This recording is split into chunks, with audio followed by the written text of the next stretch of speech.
Hey there, Lionesses. This is Bobby Carlton. I am the publisher and editor-in-chief of Lioness Magazine for the female entrepreneur. I'm also the founder of Innovation Women, which is an online speakers bureau for women. Today, we are talking to Maura Cunningham. She's the founder of Rock the Street, Wall Street.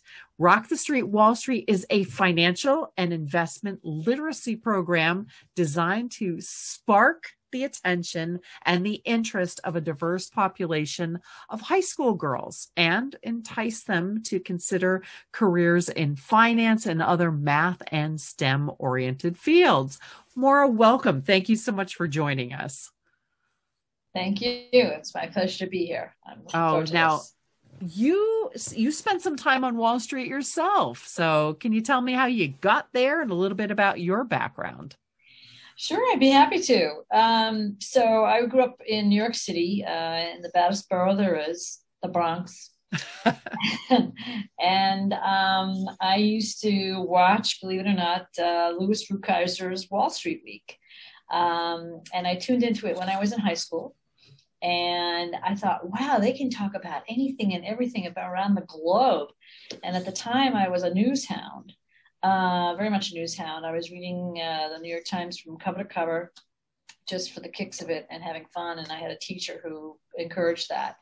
So I stumbled upon that particular show. Again, it was called Wall Street Week. And I just couldn't believe how ad infinitum they could keep going on about a particular topic. They would go, way deep into topics. And so it was very intriguing for me. And then I went to college, and then I had been advised to try accounting, which I did not care too much for accounting. And then I subsequently found my way into economics. And to me, economics was and is the key to the mysteries. I thought I found nirvana, quite frankly, because it began to, I began to understand, societies and civilization and the flow of money and what gets funded, what doesn't get funded, monetary policy, fiscal policy, and how it all works together in developing a society. And so one thing led to another, and then I took some finance classes as well. And then I thought, well, I want to go to Wall Street. So after particularly watching Lewis's show, I thought there were very bright people there, and I was not disappointed. And so I started at Merrill Lynch, and I've worked 10 years on Wall Street itself. And then I continued my profession down in Florida. And then about 20 years ago, I moved here where I am now, which is in Nashville, Tennessee. Loved the profession, was in it for about 25 years. And then I was fortunate enough to retire in 2009. And then I started to trade my own account. I trade options. I still trade options.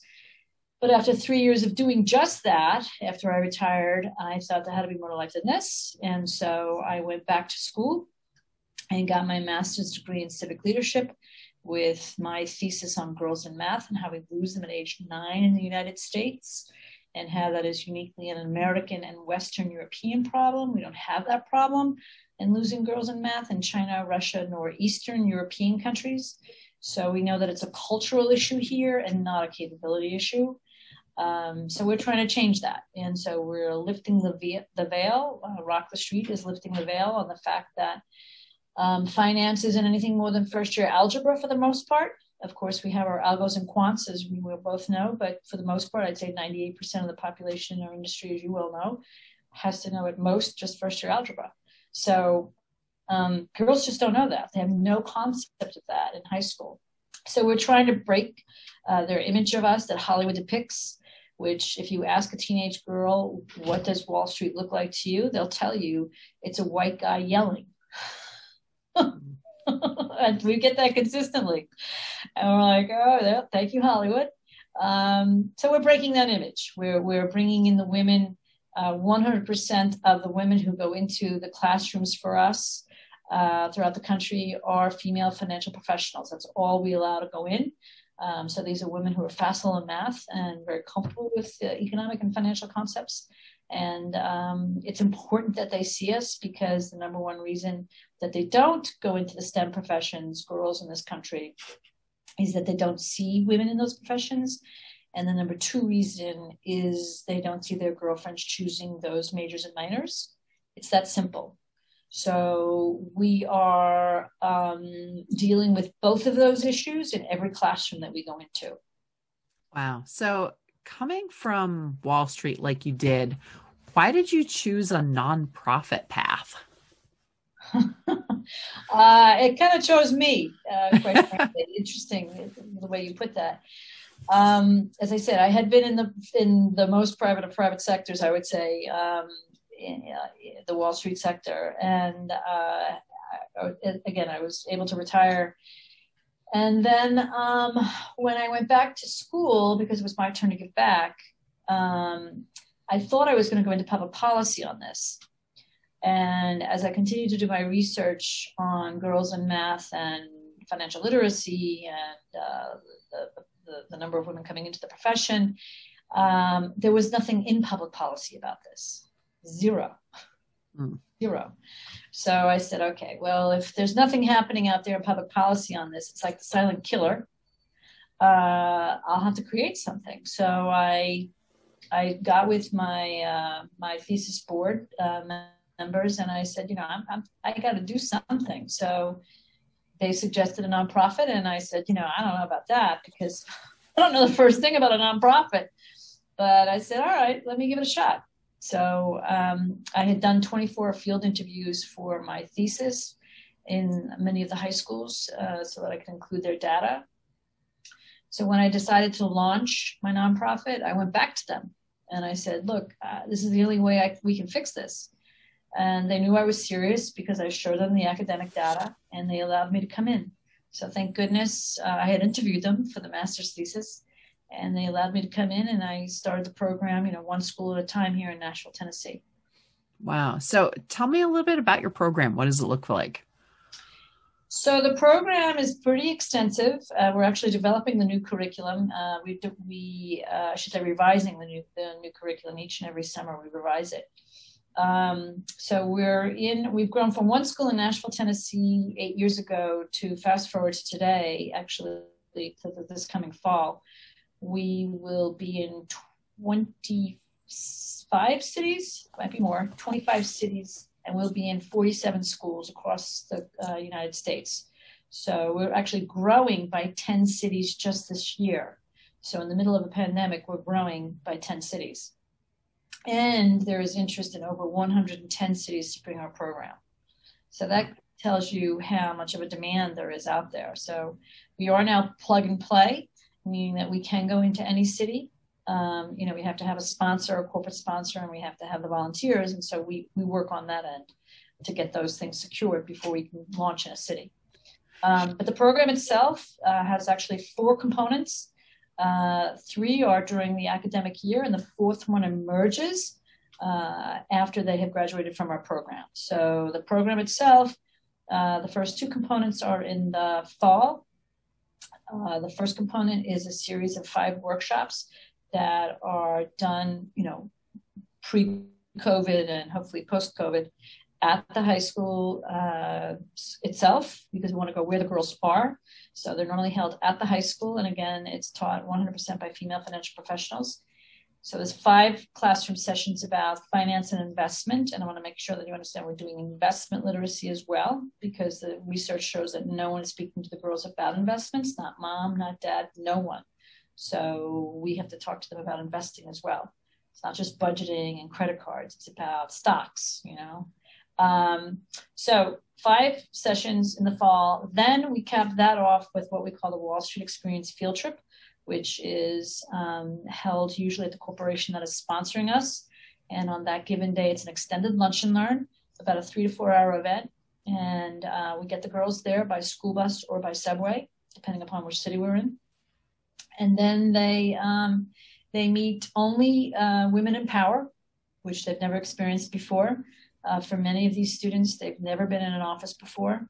So I should say here that 69% of our students are from minority families and 44% of them are from low-income families. And so they've never been in an office before, and they've never seen women in authority before. And that's all they will see, are women in authority. That's all they will see. Now, they'll see the men, of course, because we're on trading floors and we're in departments where there are men, but the ones that they're speaking to and the ones that are presenting are only women. So it's a real incredible experience for them. They're totally blown away. I mean, just think of your teenage self if you went into a corporate office and you saw all and only just women in power, who can tell you about their careers and their lives and all the rest of it. So that's the Wall Street Experience field trip. Then in the spring, we have the students re-enroll with us, so that we know who's really serious about coming into potentially the profession. So roughly we have anywhere from 50 to 70% of the students who re-enroll with us. And so they'll be mentored. So that ratio of mentorship is the roughly 1-to-1 or 2-to-1, 2 students to 1 mentor, which is phenomenal for that student. Again, think about yourself if you were a high school student and you had this female professional who was helping you, write your resume, do interview skills with you, potentially give you an opportunity to do an internship at her company, talk to you about what classes you should be taking in college. I had none of that. I'm first generation American. And I was first generation college bound. My parents came from off the boat in Ireland, so they had no clue about any of that. So as you probably experienced, or I don't know if you did or not, Bobby, but I didn't know what I was doing when I first got there. So, my majors went from accounting to business law to British literature to psychology, and then finally economics. So they would have absolutely shortened that path for me. But in any event, the mentorship program is really very cool. It's pretty life-changing for these girls, particularly given the fact that guidance counselor ratio nationally is 450 students to 1 guidance counselor. Oh my goodness. Yeah. Wow. Now you mentioned that you were growing even during the pandemic. Like, are you doing events live or virtually with them now? We did everything virtually. So we still had our classes. We were in 25 schools in 17 cities this year. Yeah, we were in 25 schools. No, 29? I think it was 29. About 29 schools this year in how many cities? No, in 17 cities. In 17 cities. This year we'll be in 27 cities. It's 25, but they're now telling me it could be upwards of 27 cities this coming year, and we'll be in over 45 schools. So yeah, I mean, and as I said, the demand is there for 110 cities. Wow. So, yeah, it's been good, and it's been an interesting experience, teaching through COVID too. But we don't have to go there necessarily, but it's been an interesting experience. But before I forget, the fourth component that I should have mentioned, this one emerges after they graduate from our program, which is our job portal. So the job portal is not just a job portal. We just launched this about 2 months ago. It's a scholarship, internship, and job portal for entry-level positions in the financial services industry. So we have major investment firms that you know the names of who are offering scholarships to the girls, $10,000 a year, mind you. It's not small pickings, if they study finance or economics or some related field. And we're just getting started, by the way. And then there are internship opportunities with some major corporations that you know the names of. And then the others are some companies that are looking for entry-level careerists in the profession. Wow. So can you share some of your success stories? So I haven't been teaching the classes in quite a while, so I'll have to speak though from my own experience, but we have had also, I mean, there are many that we have listed on our website. But here's a perfect example. When I was teaching back when we launched years ago, and I still keep in touch with a couple of my mentees, this young lady was from China. Her parents were in essence telling her in no uncertain terms that she was going to be a doctor. And she was like, I don't want to be a doctor. So she came to our class, and lo and behold, it took instantly with her. She then went on from a public high school here in Nashville, Tennessee, to Washington University in St. Louis. She studied finance, and she's now with Amazon, and she's an investment analyst at Amazon. So she had lived out in Seattle which is, of course, where the headquarters is, but they're now creating another headquarters. Of course, not headquarters, but another big presence here in Nashville. So she's actually moving back. Nice. That's one. Another one that was a student of mine. She is now with NASDAQ in Washington, D.C. Had no concept of finance whatsoever when we first met her, had no clue this was a career path. She shot me an email and said, hey, I'm interviewing with NASDAQ. And I said, we know NASDAQ, where? DC, New York, where are you? So I shot an email to somebody in DC that we were talking to. And I said, hey, this is one of our students. And lo and behold, she got the job. So that's great. I'm not saying it was a direct result, but certainly didn't hurt. Absolutely. Now, a lot of the entrepreneurs that I'm talking with or in our audience today, I mean, they tell me that corporate partnerships are hugely important to them. So, and it sounds like you're personally doing a lot of that corporate pitching and the partnership aspect of growing your business. Can we talk a little bit about how you might advise them to get the attention of these big corporations? I mean, you're doing this and you're also getting them to participate in programs designed for kids. Mm-hmm. Yeah, it's a package deal. So the corporations not only give us funding, they also give us the access to their employees. And so if you can find that combination, it's a winner combination because they have the ESG groups, the ERG groups, employee resource groups, and they may have women's groups, they may have minority groups, they may have gender groups, all kinds of gender groups. So we fit in under all of those. So they are looking for projects for them that are outward facing in the community. So we fit that bill. Mm. One of the biggest funders we have, the program, at the time, I only needed like 4 volunteers down in Fort Worth, Texas. After 17 volunteers signed up, I said, whoa, I don't know what I'm going to do with them all. And we talked about it and we said, well, let's create a year-long program instead of just the fall, because it was initially just the fall when we first launched. And I said, okay, we'll give it a shot. So since that day, which is probably for the last 6 years out of the 8 that we've been in existence, we have been a year-long program. So I would say if you can find that mix of being able to serve their employees in some form of fashion in delivering ESG goals, they absolutely want to hear that because the younger the employee, the more that employee wants to do more in the community. That's one thing. The second thing I would say is be persistent. When I launched this program, everybody kept telling me, no, Maura, it's too long of a tail. We recruit them at college, and now you're asking us to go down to high school. We have to wait 8 years, max. And I'd say, so what? I said, right now, you're not getting anyone, because the girls have already opted out of economics and finance. What's the definition of insanity? Doing the same thing over and over again, expecting a different result. It's not going to happen. You have to get them at a much younger age, just like computer science. And you've got to let them know that, number one, you want them. And number two, that finance isn't anything more than first year algebra and that there's a job waiting for them. So, it took me a long time. It took a long time for the industry to acknowledge that was in fact true. The good news is they now acknowledge that. I mean, by evidence of how we've grown, and we couldn't have grown without the corporate sponsors helping us. Mm. As an organization, Rock the Street looks a little different from the organizations that you were working with in your previous career. So can we talk a little bit about your team building approach? So are you speaking of my staff members? Yeah. Okay. It's like you were working with mega corporations and now you're running a smaller nonprofit. Yeah, it's completely different. Completely different. It's a lot of learning. It's a definite 360 experience. You have to be open to the 360 experience.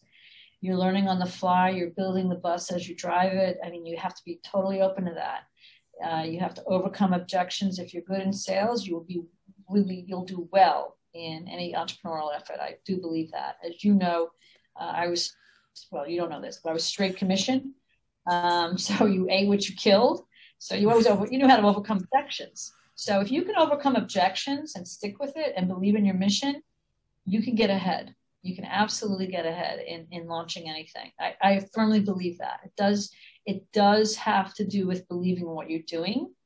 And if you, there were many times where, I shouldn't say many, but there was a real fundamental shift in my headset of getting comfortable with the concept that I'm working for a nonprofit or creating a nonprofit. I never really knew much about it. I didn't think much of it. And then I began to be with them, and I began to go to their conferences, and I began to say, wow, this is a whole different animal, different motivation here, different type of talent. And so you have to be willing to understand that this is completely different than anything else you've done, and be open to change, open to it. It's going to be a 360 experience. There's going to be a lot of things you don't know. You have to, as I said earlier, learn it on the fly. I would say that's critical. I think you have to understand too that you need a good board. Don't just put people on your board for what's the word, for window dressing. You need a very involved board. I will say that the growth we've had has a lot to do with my board members. So I'm very picky as to who comes on our board. I want people who genuinely want to be on our board, who get our mission. And I have a minimum of requirements to be on my board. They have to produce.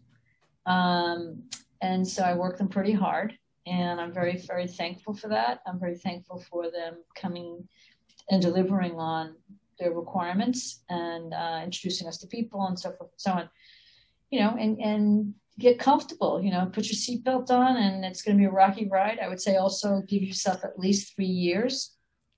Give yourself at least a 3-year runway to either fail or succeed. I was fortunate enough to give myself 3 years, because that third year was coming around. And then I got that big donation, the one that sent me over. It was the one that said, I have something here. Somebody believes in me, and I have something, and this will allow me to hire some part-timers so that I can continue doing what it is that I know we need to get done. And once you get that first big check, and with someone you respect, you have something, and then that gives you the faith to continue on. This is some great insights. Before we close out today, any last tips, advice that you want to leave other female entrepreneurs thinking about? I would say, make sure you do your homework. I will share this with you. When I started, we have what's called the Center for Nonprofit Management here, which is a clearinghouse of, they help all the nonprofits that are in Nashville, and there are quite a few. And I went in and I said, look, I'm going to go ahead with this. And I just want, what advice can you give me? And they said, don't do it. Don't do it. And they knew who I was, they knew who I was, because I had taken another couple of classes there. And they just swore up and down, don't do it, don't do it. And then I did it anyway. So if you believe what you're doing, do it. And then I went back a year later and they said, we're so glad you did it. I said, what do you mean by that?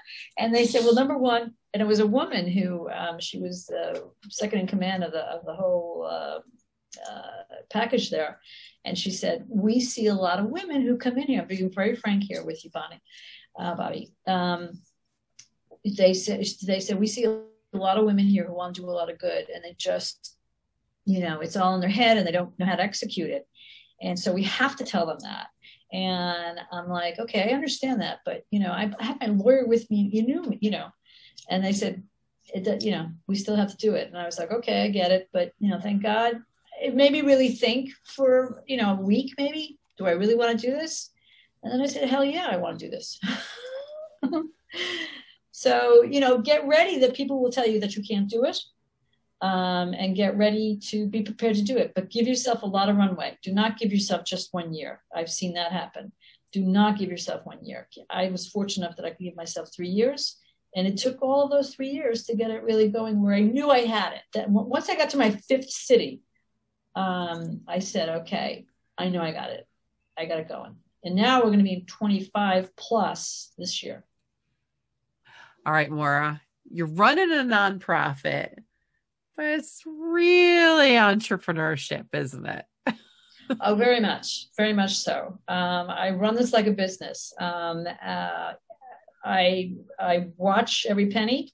I have to hire the top talent that I can find in my city and in elsewhere. By the way, we have some remote workers. We are definitely watching our bottom line. We're metric people. We love numbers, so you can believe I'm watching every kind of metric we have. And there were many, many sleepless nights when I started this business. I run it like a business. So I was up morning, noon, and night and eating, drinking, and sleeping this as I still am. But the good news is I now have a bigger staff, thank God. It's absolutely a business. If somebody doesn't run a nonprofit as if it's not a business, then I would really question their outcomes. I do find that in the nonprofit world, sometimes nonprofits get a pass on their outcomes, and that's not acceptable to me. So we have two metrics that we measure our success, and one is our financial investment literacy increases, which is 95% on average across the country. And then how many of our girls are indicating that they're going to major or minor in finance or economics. And our students are 5 times more likely than the national average of girls going to college to major in finance or economics. We love metrics. So if you are going to give money to a nonprofit, I would have you please ask about their outcomes. And make sure that they do run it like a business, because it has to be run like a business if you're going to be successful. You can't just wear your heart on your sleeve. And I've seen that happen, and I've seen things just dissolve within 2 years, and you have to run it like a business for sure. Did you ever think about making it a business? Initially, early on, that's why I had the lawyer with me. And we went to that institution that I mentioned that was telling me not to do it, because I was weighing, do I want to make this for a profit or do I want to keep it as a nonprofit? And I went with the nonprofit because I had developed the belief after having been in for my thesis. I did 24 field interviews for my thesis, and having been in the schools, I thought they won't let me in if I'm a for-profit, because they're covetous of their children, as they should be, as their students. But if I come in as a nonprofit and I show them the research on girls in math, how can they say no? They know I'm serious about it, and I'm coming in as a nonprofit. So fortunately, that's the model that's working. So thank you again for joining us today. And once again, we've been talking with Maura Cunningham. She is the founder of Rock the Street, Wall Street. My pleasure.